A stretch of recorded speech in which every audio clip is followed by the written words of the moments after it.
નમસ્કાર વિદ્યાર્થી મિત્રો, આજે જોશું આપણે શેર બજારના કાર્યો અથવા તો ગૌણ બજારના કાર્યો. ટોટલ આપણને અહીંયા 11 કાર્યો આપેલા છે. ટોટલ અહીંયા આપણને 11 કાર્યો આપેલા છે શેર બજારના અથવા તો ગૌણ બજારના. બરોબર છે. જોઈએ છીએ એમાં સૌથી પહેલું જે છે એ તરલતા, કે જામીનગીરીઓના ખરીદ વેચાણ માટે શેર બજાર સતત બજાર પૂરું પાડે છે. માની લ્યો આપણે વાત થઈ ગઈ છે ક્લાસમાં કે જ્યારે પણ તમારે શેર ખરીદવા હોય અથવા તો વેચવા હોય ત્યારે રોજ શેર બજારના ભાવ અપડાઉન થતા હોય છે. તો ખરીદ વેચાણ માટે શેર બજાર આપણને બજાર પૂરું પાડે છે. રોકાણકારો ઈચ્છે ત્યારે જામીનગીરીઓ ખરીદી શકે છે અને વેચી શકે છે. માની લ્યો કે તમારી પાસે કોઈ પણ પ્રકારના શેર છે તો એને તમે ગમે ત્યારે વેચી શકો ને ગમે ત્યારે ખરીદી શકો. શેર જે તમારી પાસે છે એ એક પ્રકારની જામીનગીરી છે. શેર બજાર તૈયાર બજાર પૂરું પાડતું હોવાથી આ શક્ય બને છે. જામીનગીરીઓને તરલતાનો ગુણ આપવો તે શેર બજારનું મહત્વનું કાર્ય છે. તરલતાનો ગુણ, બધું સ્પષ્ટ, બધું વાસ્તવિક અને બધું જ તમારી સામે જોઈ શકાય તેવું. રોજ શેર બજાર ઓપન કરો એટલે તમને ખબર પડી જાય કે આ શેરનો ભાવ આટલો છે, આટલી તરલતા રાખે. બરોબર છે. એનું મુખ્ય કાર્ય છે શેર બજારનું. ત્યારબાદ જામીનગીરીઓનું મૂલ્યાંકન કરવું. જામીનગીરીઓની માંગ અને પુરવઠાને આધારે જામીનગીરીઓનું મૂલ્યાંકન શક્ય બને છે. માંગ અને પુરવઠો ઇકોનોમિક્સનો શબ્દ છે કે માંગ અને પુરવઠો આ બે અર્થશાસ્ત્રના શબ્દ છે. રોકાણકારો તેમની જામીનગીરીઓનું મૂલ્ય જાણી શકે છે. રોકાણકારો જે છે, તમે તમારા શેરનો ભાવ રોજ તમે જોઈ શકો કે ભાઈ મારા શેરનું મૂલ્ય કેટલું. સરકાર અને લેણદારોને પણ જામીનગીરીનું મૂલ્યાંકન ઉપયોગી થઈ શકે છે.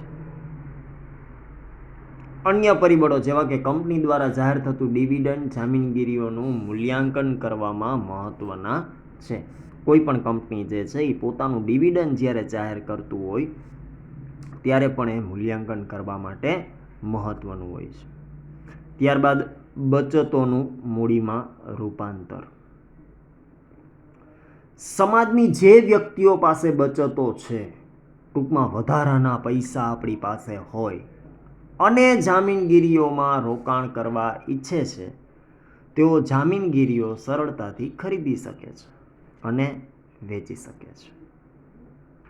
તેમની બચતોનું મૂડીમાં રૂપાંતર થાય છે. તેમની જે કંઈ બચતો છે એનું મૂડીમાં રૂપાંતરણ થઈ જાય.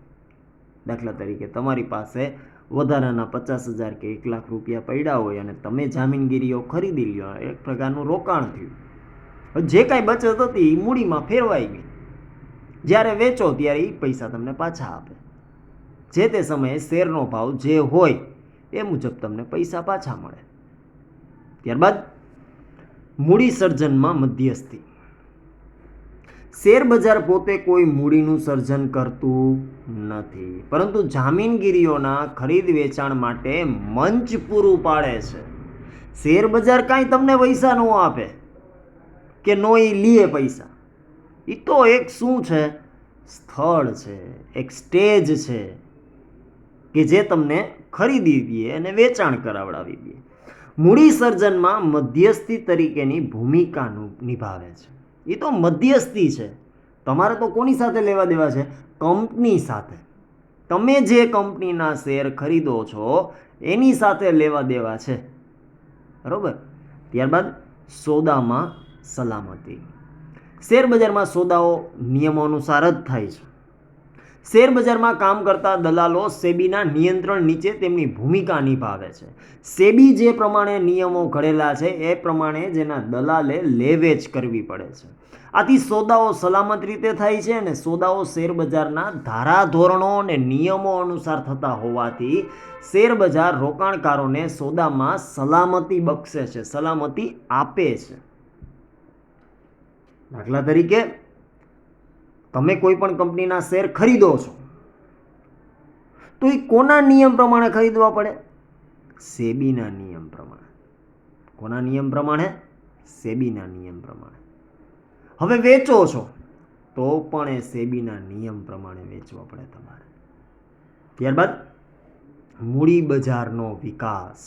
શેર બજારને કારણે પ્રજાની બચતોને ઔદ્યોગિક પ્રવાહ તરફ વાળી શકાય છે. દાખલા તરીકે હું એમ કહું, રિલાયન્સના તમે જે કાંઈ શેર ખરીદો તો રિલાયન્સ પાસે જે કાંઈ પૈસા જાય એ પૈસા એના ઉદ્યોગમાં લગાવે છે. કંપની સ્વરૂપના ઉદ્યોગોને લાંબા ગાળાની મૂડી મળી રહે છે. દાખલા તરીકે રિલાયન્સ છે એને લાંબા ગાળાની મૂડી મળી રહે. જનતાની બચતોને કંપનીની જામીનગીરીઓમાં રોકવા માટે પ્રોત્સાહિત કરે છે. જનતાની કંપની એટલે કે આપણી બચતો જે છે એને જામીનગીરીમાં રોકવા આપણને પ્રોત્સાહિત. આથી મૂડી બજારના વિકાસ સાથે દેશનો આર્થિક વિકાસ પણ શક્ય બને છે. આ પોઈન્ટ ટુ બી નોટેડ. જોજો, દેશનો આર્થિક વિકાસ કેવી રીતના શક્ય બને. દાખલા તરીકે તમે કોઈ પણ કંપની મોટી જે છે એના શેર ખરીદો એટલે એ પૈસા કોની પાસે જાય? જે તે કંપની પાસે, જેના તમે ખરીદા એની પાસેથી. હવે એ કંપની જે છે એ પૈસા કાંઈ રાખી નથી મૂકવાની. એ પૈસા એના ઉદ્યોગ ધંધામાં લગાવશે. એટલે એમાં શું થાય? તો કે રોજગારી મળતી થાય લોકોને. દેશને એટલે કે સરકારને ટેક્સ આવતો થાય. આ બે પ્રકાર જે છે એ બહુ મહત્વના છે, જે દેશને આર્થિક વિકાસ તરફ લઈ જતો હોય. બરોબર. ત્યારબાદ પ્રવૃત્તિઓ કરવા માટેની સગવડ આપે.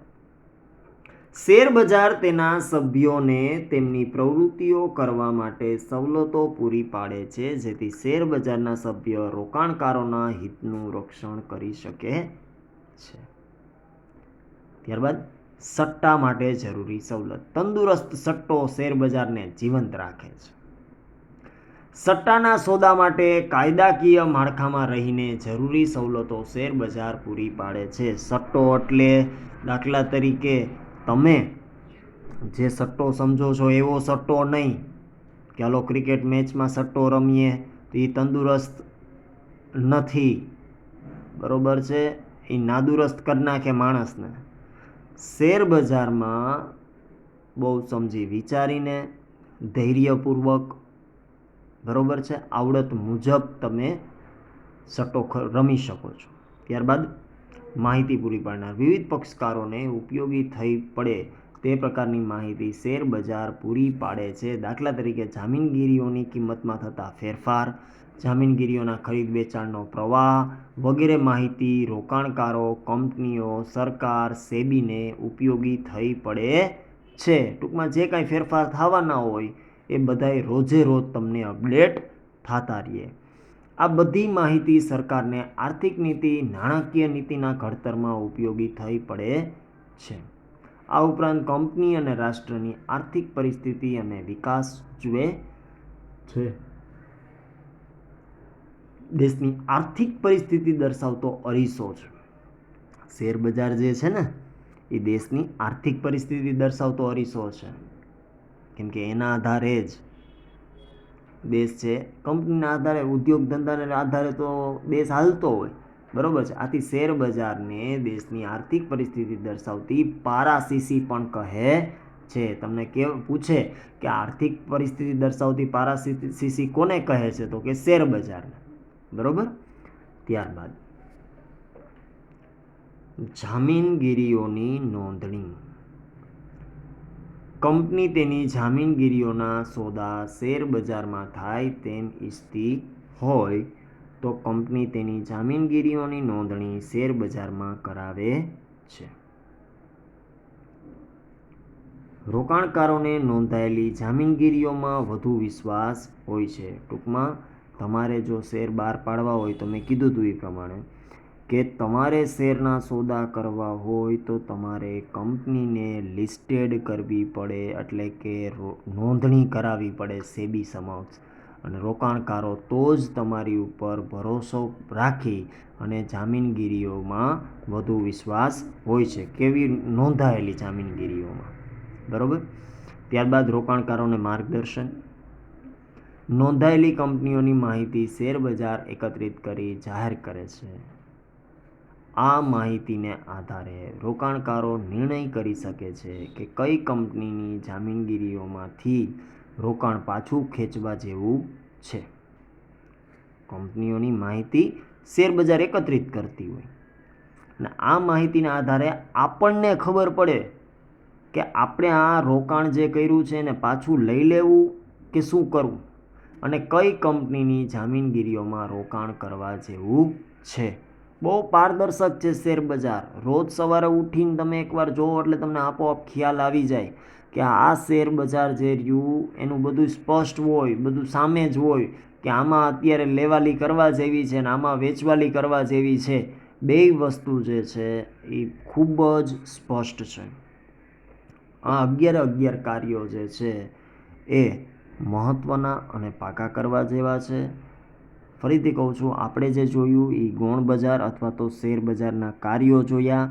11 કાર્યો જે છે એ એકવાર ફેરબુકમાં લખી નાખવાના રહેશે. તમામ વિદ્યાર્થીઓ ધોરણ 11ના અને ધોરણ 12ના બંને વિદ્યાર્થીઓને રહેશે. બરાબર છે? આટલું ખાસ મગજમાં રહે. બરાબર છે? આજે આ કાર્યો જે છે એ અહીંયા સુધી રાખીએ છીએ. બરાબર છે? 11 કાર્યો આપેલા છે. ફરીથી એકવાર બોલી જાઉં છું. પહેલું જે આપેલું હતું એ તરલતા, બીજું જે આપેલું છે એ જામીનગીરીઓનું મૂલ્યાંકન, ત્રીજું જે છે એ બચતોનું મૂડીમાં રૂપાંતરણ, ચોથું જે છે એ મૂડી સર્જનમાં મધ્યસ્થી, પાંચમું જે છે એ સોદામાં સલામતી, છઠ્ઠું જે છે એ મૂડી બજારનો વિકાસ, સાતમું જે છે એ પ્રવૃત્તિઓ કરવા માટેની સગવડ, આઠમું જે છે એ સટ્ટા માટેની જરૂરી સવલત, નવમું જે છે એ માહિતી પૂરી પાડનાર, 10મું જે છે એ જામીનગીરીઓની નોંધણી, 11મું જે છે એ રોકાણકારોને માર્ગદર્શન. બરાબર છે? ખાસ ધ્યાન આપજો કે 11 પોઈન્ટ જે છે એ મહત્ત્વના અને વ્યવસ્થિત છે અને પાકા કરવાના. બરાબર છે? આવતીકાલે આગળ આપણે ડીમેટ ખાતાનો ખ્યાલ અને ડિપોઝિટરી જોવાનું રહેશે. બરાબર? આભાર. જય હિન્દ. અસ્તુ.